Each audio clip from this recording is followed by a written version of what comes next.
Los abrazo a todos a la distancia. Mi nombre es Luz Eloísa. En los últimos 10 años he estado evolucionando, trabajando, estudiando todo lo que conlleva a la ejecución de la pena y del sistema penitenciario en México y en Latinoamérica.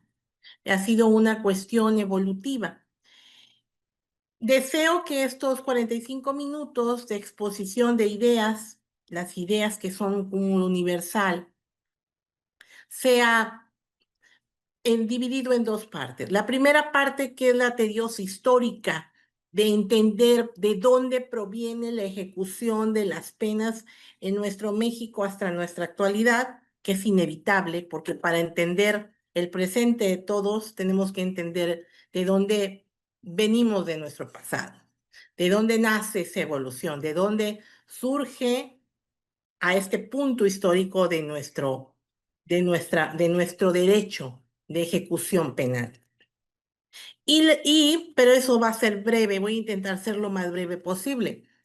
Y ubicarnos en el meollo importante, sustancial, que es la parte que me imagino que todos están interesados, el saber en la actualidad qué es la ejecución de la pena en México, cómo se conceptualiza, cómo se realiza.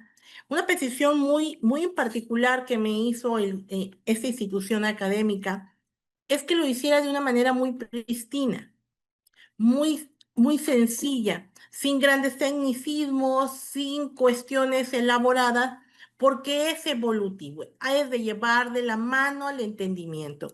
Deseo compartir con ustedes unas diapositivas para irnos guiando, para irnos llevando, y con toda tranquilidad, con toda eh, soltura, el que ustedes me puedan interrumpir y decir: esta parte necesito que me la explique, o necesito que ahonde, o tengo una duda, no lo entendí, o yo lo conceptualizo de otra manera, ¿me lo puede explicar? Sin problema. Así que deseo poder compartir estas diapositivas con ustedes. Compartir, aquí está. Tengo que decir, a ver, compartir pantalla. No, documento, aquí está. Documento, tengo que entrar al documento, no. Compartir avanzado. Con... ¿Alguien me puede guiar cómo comparto mi pantalla? Es compartir. A ver, aquí es ejecución.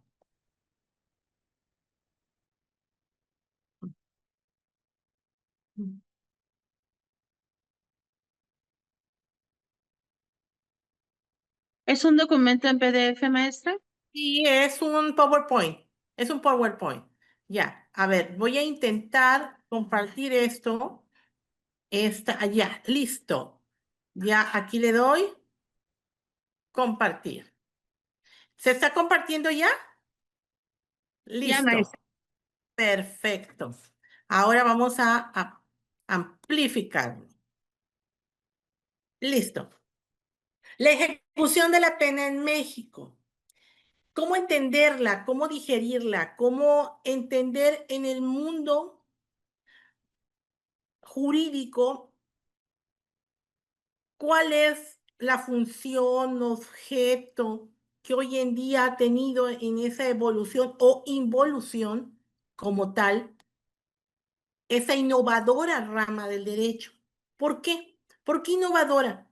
Porque ha nacido a la luz con ese carácter de judicialización a partir del 2011, con una reforma constitucional del 2008, pero que nace a nuestro entender, a nuestro mundo jurídico, como lo conceptualizamos hoy en día, en esa evolución a partir del 16 de junio del 2016. Pero ¿cómo llegamos a este punto? A este punto de entendimiento de la ejecución de la pena y de las penas en México, y para entenderlo, ¿cuál es la evolución, y reitero, evolución o involución que hemos tenido al respecto.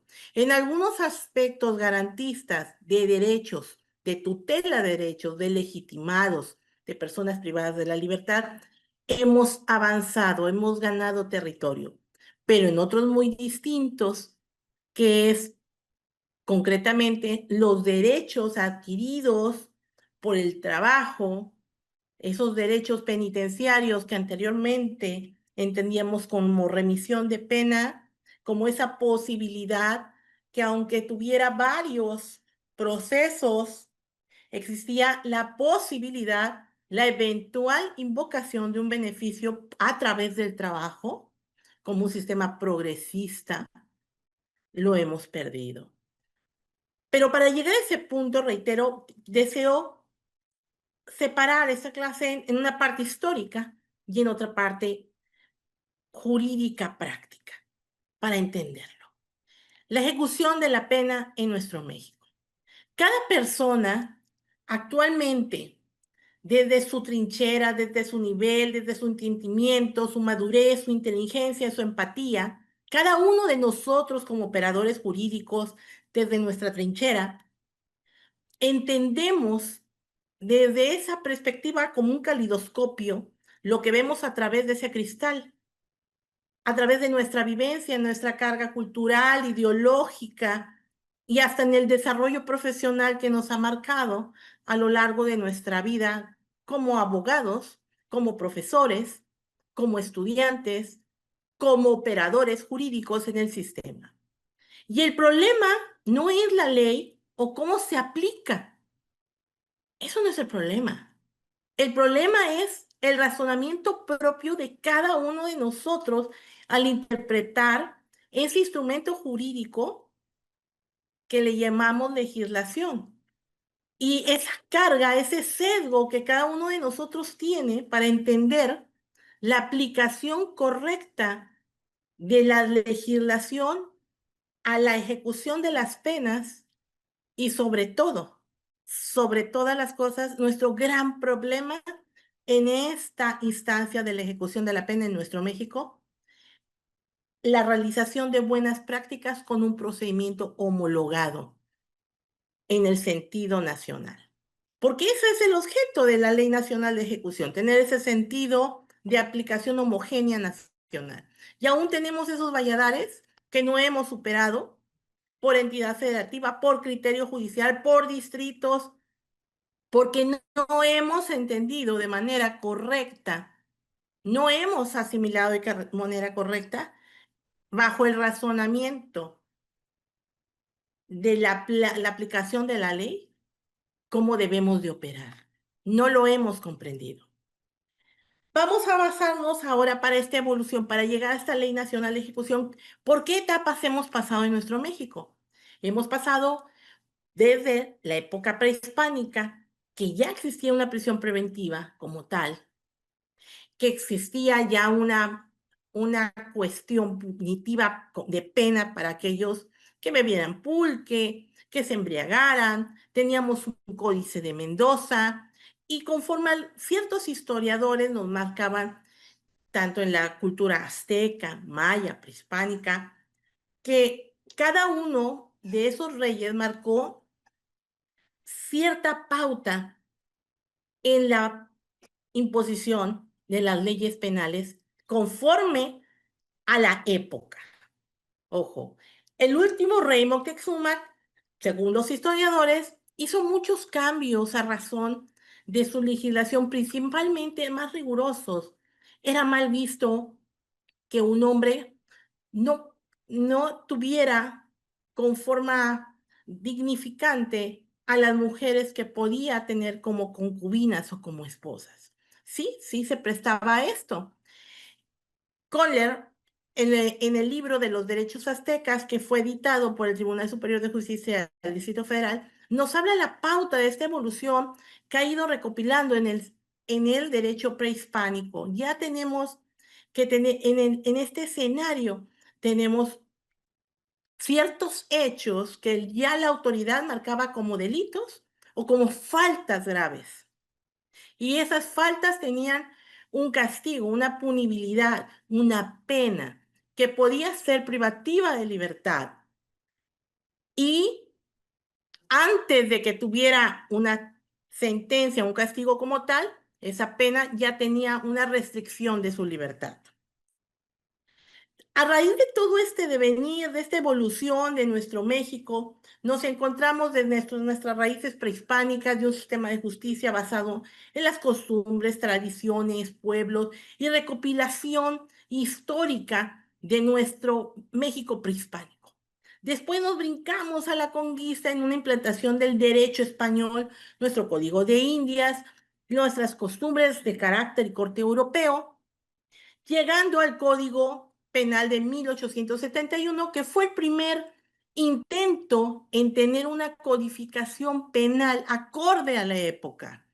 Después nos brincamos a las reformas y evolución del derecho penal del siglo XX y de ahí nos confrontamos directamente a nuestra Constitución en 1917, que empieza con esos albores de la protección de los derechos humanos, la reforma penal de 1929 sobre el sistema inquisidor penal. Ya estamos teniendo esa marcha de tener una estructura punitiva, una estructura de castigo, una estructura basada en la venganza, en la retribución.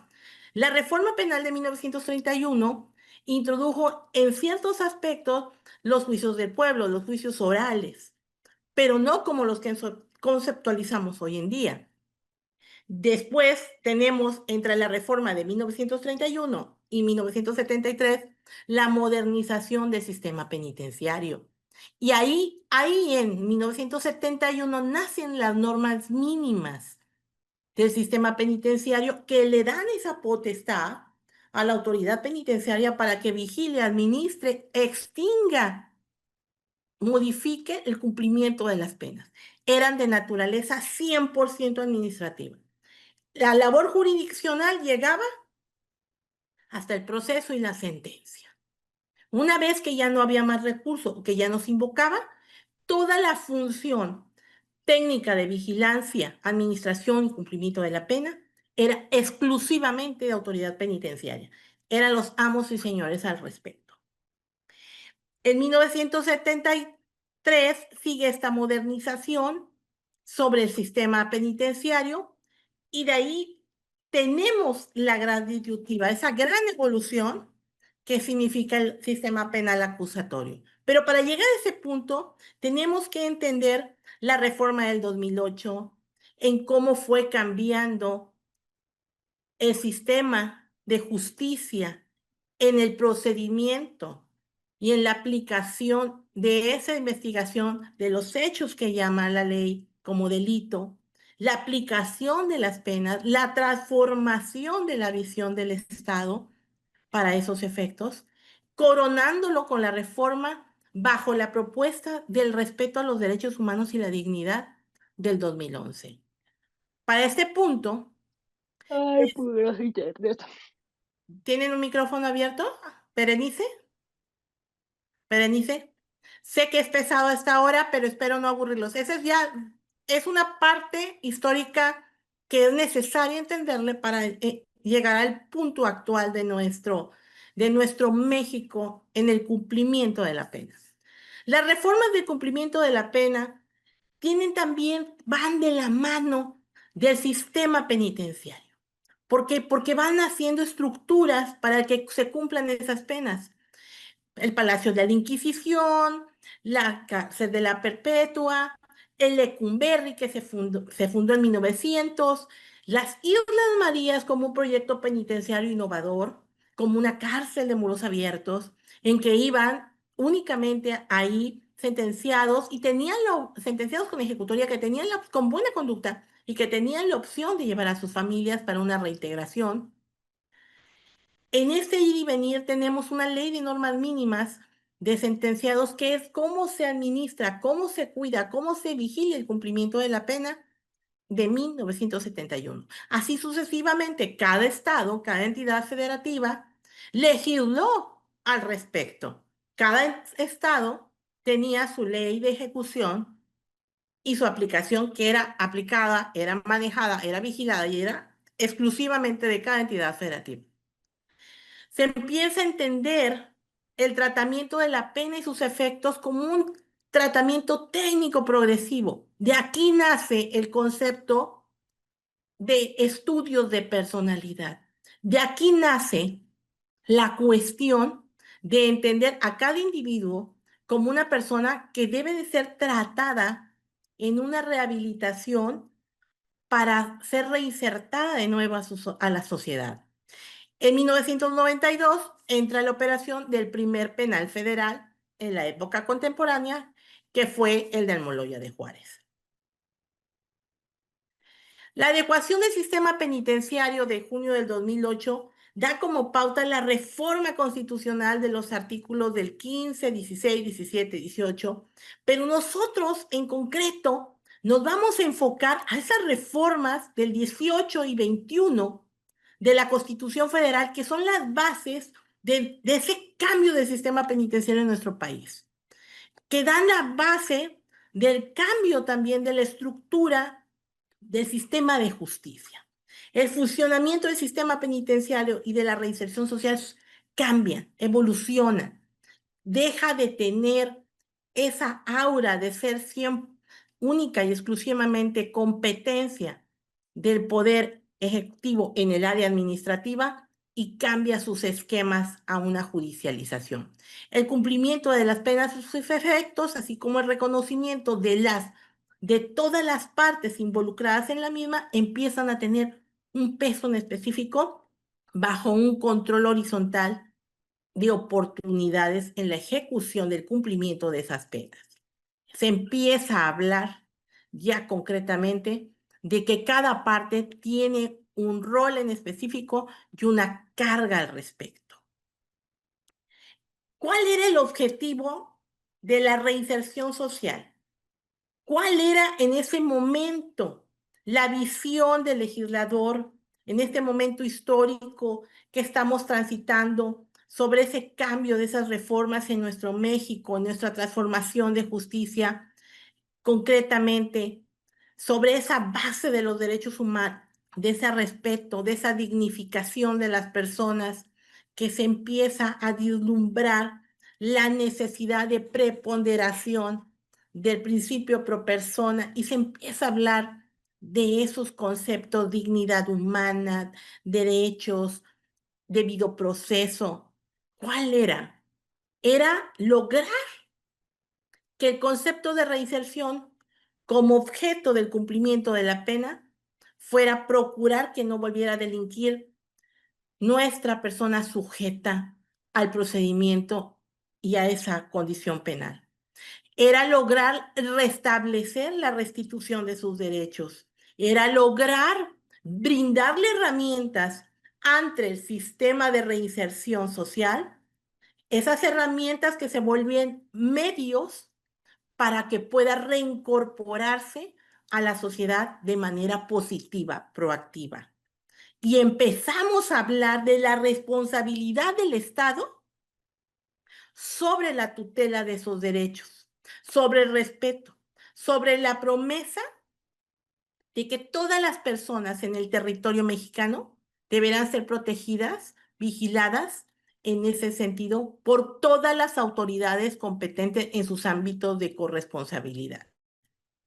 Y ahí empezamos a dejar atrás la teoría de autor en que todos aquellos actos que traía al individuo encima, que le competía en su actuar de vida, lo siguiera, quitando ese principio de vulnerabilidad, de volverlo a juzgar por los hechos pasados, de doble enjuiciamiento, de prejuicio, de sesgo, y nos empezamos a fijar en la cuestión y evolución del principio de acto y no de autor.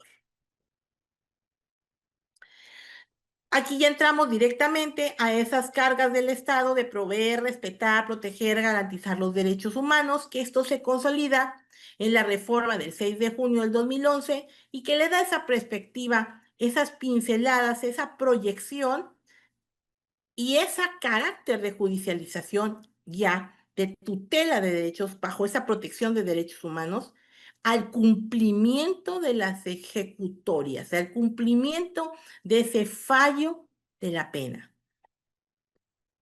Ya en el 2011 nos topamos con las reformas del artículo 21 y 18 constitucional, en que le damos ese carácter de judicialización a ese fallo emanado por un juez de proceso.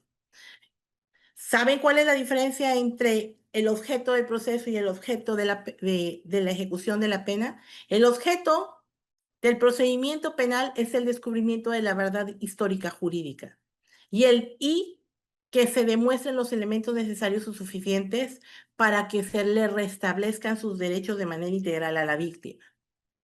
Pero el objeto de la ejecución de la pena tiene que ver con la reintegración de esos elementos necesarios que tienen como objeto la reinserción del individuo, el restituirle esos derechos a través de los medios que fija ese artículo 18 como herramientas para la reinserción social. ¿Cuáles son esos medios? ¿Cuáles son?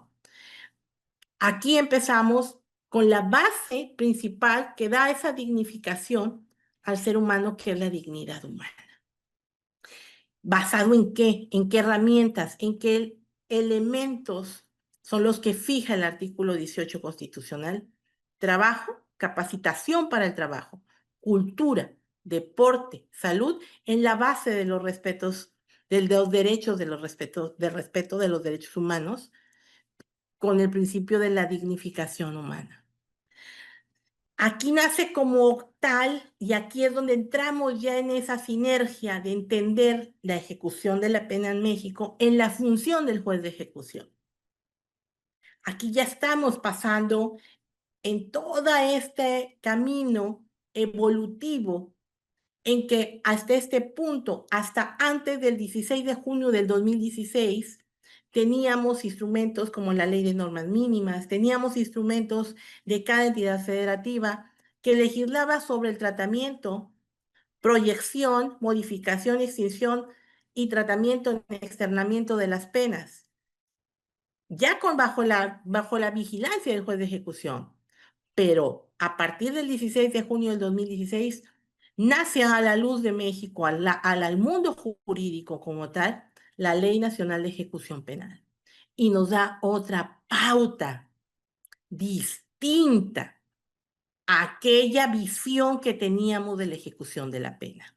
Aquí ya entramos en materia de entender que la ejecución de la pena surge un cambio. Ya el juez no es un juez de inquisidor, ya no es un juez que tiene únicamente la limitante de dictar o ejecutar su mandato judicial. Es un juez de garantías, es un juez de tutela de derechos, de quienes, de los legitimados en la instancia de ejecución, porque no estamos hablando de una etapa del derecho procesal penal. No estamos hablando de una etapa de la pena como tal o del sistema penitenciario. Estamos hablando de una instancia distinta que, conforme al mismo numeral 211 del Código Nacional de Procedimientos Penales, excluye como un apartado distinto al procedimiento, al sistema penal acusatorio. Y ahí entendemos que la naturaleza de la instancia de ejecución no es de orden acusatorio, es de orden adversarial. ¿Cómo está eso? ¿Cómo que adversarial? Sí, aquí en esta instancia no hay una acusación, no estamos acusando a nadie. Las partes van a ventilar, van a exponer, a desplayar el esquema de expectativas de derechos que la ley les otorgue conforme a su calidad de legitimados o la hipótesis del derecho que pueden desplegar ante el juez de ejecución, en su caso, o ante la autoridad administrativa, bajo el principio de la instancia de parte y el debido proceso. Pero esos son temas de controversia, Retomemos sobre la figura del juez de ejecución. El juez de ejecución tiene esta aura de juez garantista. Y ahí es donde hemos fallado en nuestra ejecución de la pena en México, porque no hemos conceptualizado que nuestro juez de ejecución no es un juez que se dedica o que haga compilación de informes conforme el 105 de la Ley Nacional de Ejecución Penal. No es un juez inquisidor que juzga conforme a los requisitos de las expectativas de derechos si los cumple o no de manera formal, o inventa trabas o situaciones subjetivas para mejor proveer el otorgamiento o negación de alguna expectativa de derechos que tenga el ejecutoriado. Hemos malentendido que la función del juez de ejecución en esta investidura que le otorga la Ley Nacional de Ejecución Penal, junto con las reglas Mandela, y ese artículo maravilloso del primero constitucional, bajo el principio de corresponsabilidad, de dignificación en respeto a los derechos humanos de todas las personas inmersas a esa legitimación de derechos en la instancia de ejecución, es garantizar la tutela de sus derechos. En sentido contrario, tenemos en contrapeso la figura del Ministerio Público, que tiene el deber de vigilar el debido proceso en la aplicación de todas sus partes. Estamos hablando de un control horizontal en equilibrio y en tutela de los derechos de los legitimados, de las personas involucradas conforme a su rol. Pero eso, el tema de los legitimados, su rol y la capacidad de ejercicio en esta instancia, eso es tema de una segunda conferencia. De esta no. De esta únicamente vamos a hablar concretamente, de la ejecución de la pena, sus alcances en nuestro México actual. La personalidad y ese rol que se tiene, esa investidura, es la que hemos difuminado y hemos perdido de vista. No estamos enfrente de un juez inquisidor, estamos enfrente de un juez de garantías, que debe de despojarse de esos sesgos, debe de entender el contexto en el cual está sujeto a aquellas partes que va a tutelar esos derechos.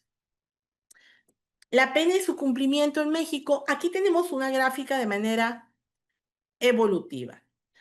La primera fase, que fue la regeneración a través del trabajo, es decir, que a través de ese medio de trabajo se buscaba la regeneración de esas personas que se encontraban inadaptadas o enfermas o que no se encontraban sujetas a la estructura social. Esta fase del cumplimiento de la pena en México se dio de 1917 a 1965. Después encontramos la siguiente fase del cumplimiento de las penas en México en su fase de readaptación. ¿Por qué readaptación? Porque se le tomaba al individuo como un ente desadaptado, que se le debía de reeducar, resocializar. Y los medios para lograr ese objetivo era a través de la capacitación al trabajo, el trabajo y la educación. Este fue un periodo de 1965 al 2008. Después encontramos este periodo en el cual estamos en esa evolución o involución, y a eso es lo que vamos a explicar a continuación, de la reinserción, de encontrar los mecanismos progresivos, evolutivos, a través de esos tratamientos, de esos medios de estudios de personalidad para poderse reincorporar con medios y herramientas a través del trabajo, la capacitación para el mismo, educación, salud y deporte. Pero a partir del 2011 todo esto se magnifica, se amplifica bajo la perspectiva pro persona, con responsabilidad del Estado en proveer, vigilar, dar y subsanar aquellas violaciones que se den bajo el principio de violentar la dignidad del ser humano, que es donde nace ya esa tutela de derechos bajo esta perspectiva de vigilar de manera corresponsable estos derechos humanos, de todas las personas, ojo, de todas las personas involucradas en la ejecución de la pena.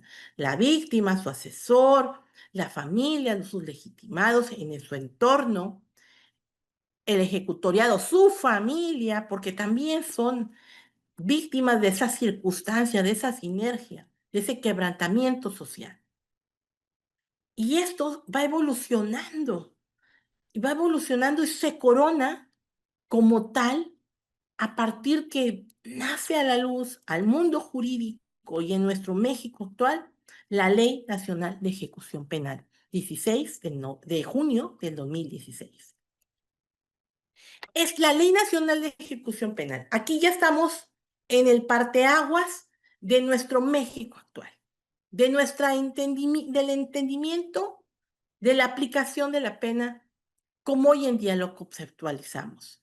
Pero para llegar a este punto tuvimos que tener evolución sobre la perspectiva de cómo veíamos la pena, los efectos de la misma y su cumplimiento.